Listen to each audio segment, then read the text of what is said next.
Kenapa takut pertahankan dakwaan? Bekas Menteri Pendidikan Dr. Mazli Malik berkata Ketua Pergerakan Pemuda UMNO, Datuk Dr. Ashraf Wajdi sengaja mencipta naratif fitnah untuk membakar semula bara kebencian sesama kaum setelah lama ia membisut.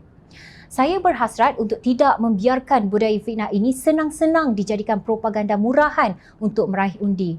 Sudah sampai masanya rakyat membuat keputusan kerana fakta dan analisa, kata beliau dalam satu kenyataan pada 4 Mac lalu.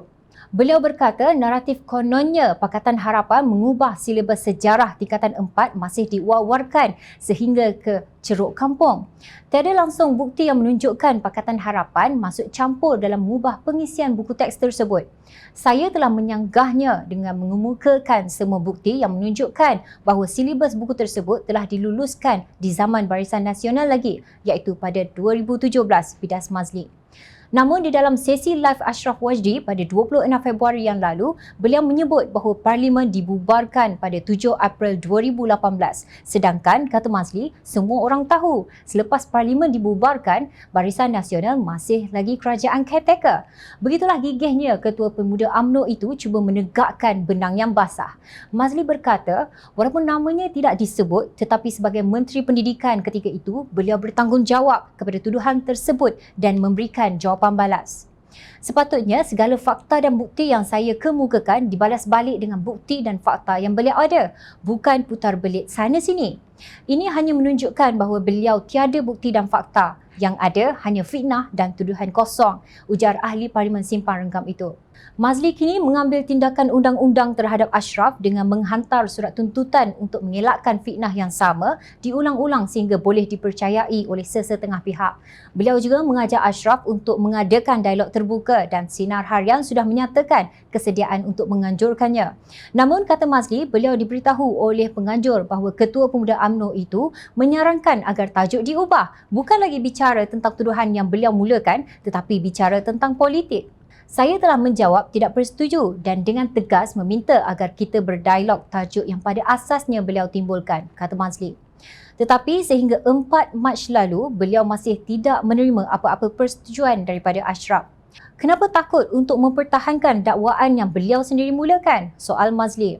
Seterusnya, beliau merayu kepada semua pihak untuk berhenti membudayakan fitnah yang boleh menggugat perpaduan negara.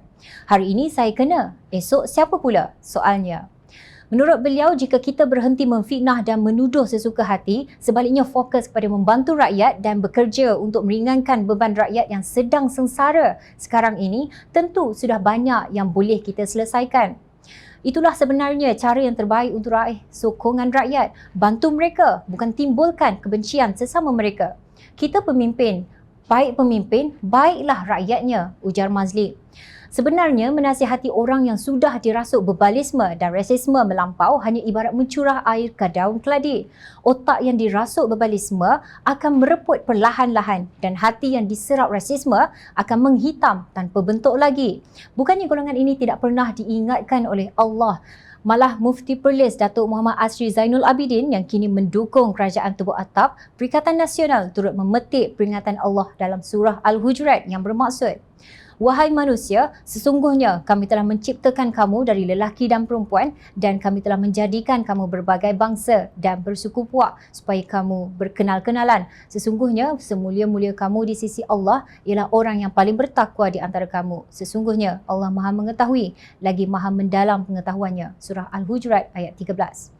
Janganlah kita mempersia-siakan secebis ilmu yang Allah kurniakan kepada kita sekadar perhiasan di hadapan nama sebagai lambang keangkuhan. Lebih indah jika ilmu itu dimanfaatkan demi kebenaran dan keadilan manusia sejagat.